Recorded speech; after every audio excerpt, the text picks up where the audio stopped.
قلبي وأكبر بسم الله وأتلذذ.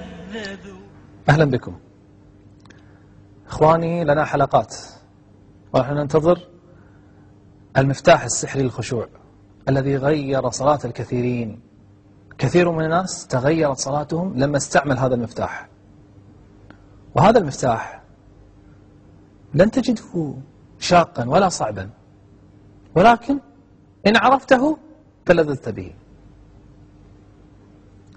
أريد أن أفتح لك وأكشف لك المفتاح السحري. وفي الحقيقة قبل أن أفتحه أريد أن أسأل سؤالا: ما هي أكثر اللحظات وأكثر الأيام التي نخشع فيها على مدار العام؟ أكثر شهر نخشع فيه على مدار العام أي شهر؟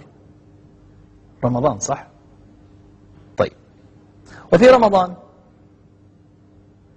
أين نخشع أكثر؟ تقول لي غالبا في صلاة القيام. طيب، وفي صلاة القيام والتراويح ما هي أكثر اللحظات التي تبكي الناس؟ ألا تجد أن لحظة الدعاء عندما يدعو الإمام فإن الناس يبكون؟ انتبه إليهم. فقط مع دخول الإمام في الاستعاذة من النار وسؤال الجنة وغيره يبدأ الناس البكاء. لماذا؟ هم فعلا طبقوا المفتاح السحري هنا. كيف؟ عندما كان في هذه اللحظة أحس أنه يخاطب أحدا وأنه يكلم أحدا وينتظر منه. هذه تحرك القلب وتوجب الانتباه وحضور القلب الذي يوجب الخشوع واللذة. أتدري ما هو المفتاح السحري؟ ببساطة، المفتاح السحري 3 كلمات، احفظها: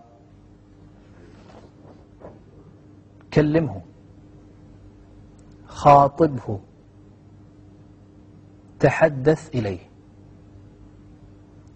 كلم ربك، خاطب ربك في الصلاة، تحدث إليه. عن أنس رضي الله عنه أن النبي صلى الله عليه وآله وسلم قال: إذا قام أحدكم يصلي فإنه يناجي ربه. يقول شيخنا ابن عثيمين رحمة الله عليه: يناجيه يعني يخاطبه.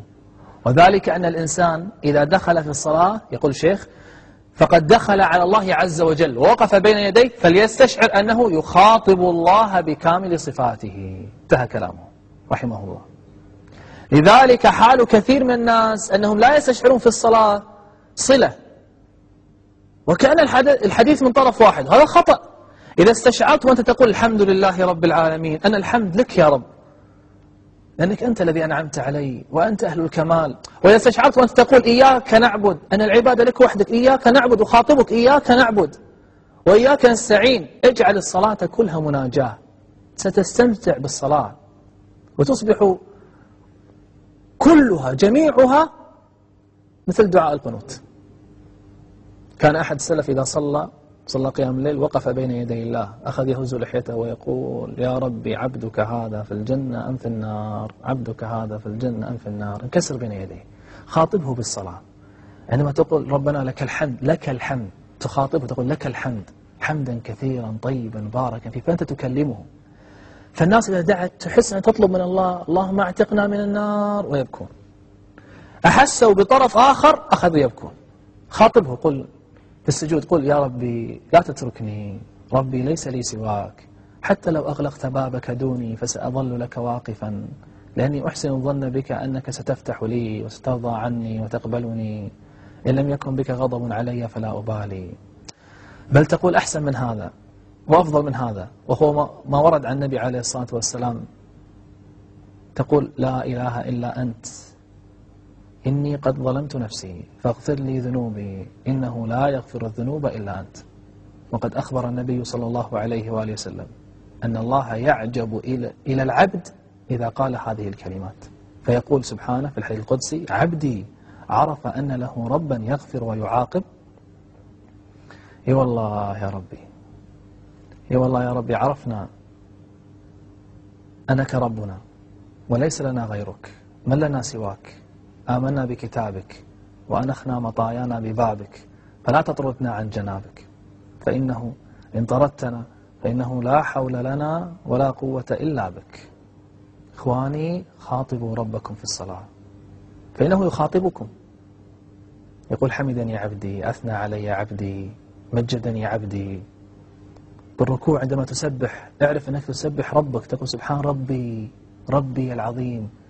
إذا أخذت الصلاة كلها مناجاة بهذه الطريقة فسوف ترى في الصلاة عجبا. تقول إحدى الأخوات المفتاح السحري هذا، المفتاح السحري فعل في الأعاجيب، فعل بي الأعاجيب، تغيرت صلاتها تماما. كيف؟ تغيرت مشاعرها. فإذا تغيرت مشاعرك فأصبحت تخاطب سوف تنتظر نتيجة، والله كريم إذا خاطبته سوف يعطيك.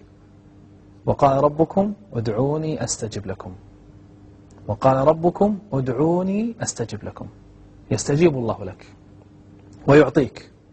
بل سبحان الله تجد الصلاة كثير منها مخاطبة لله عز وجل. انظر في بدايتها: سبحانك اللهم وبحمدك، تبارك اسمك، وتعالى جدك، جدك أنت، عظمتك أنت، ولا إله غيرك. تدعوه أول ما تبدأ بالصلاة: الله أكبر، أنت الأكبر، أنت أكبر من كل شيء. هكذا تقع في قلبك الله أكبر بهذه الصورة. ثم ماذا تقول؟ اللهم باعد بيني وبين خطاياي. تدعو. عندما تقترب من الختام ماذا تقول؟ التحيات لله، أحييك يا ربي، والصلوات والطيبات، وهكذا. فأنت طوال الصلاة تعيش مناجاة كاملة، ما أحلاها المناجاة. أما إذا كان الإنسان يقول رتما معينا وألفاظا معينة ثم يسردها سردا ويسرح وينطلق ولا يحس أن يخاطب أحد، الآن لو حدث أن إنسان اتصل بك وترك لك رسالة، عندما يتركها هل يحس هو بنفس المشاعر لو أنه أسمعك إياها مباشرة؟ لا. أرجوك طبق المفتاح السحري واستمتع بهذه الصلاة. نلقاكم إن شاء الله في الحلقة القادمة. بصلاتي أدنو من ربي، وأنور في الدنيا قلبي، وأكبر بسم الله، وأتلذذ بالصلاة.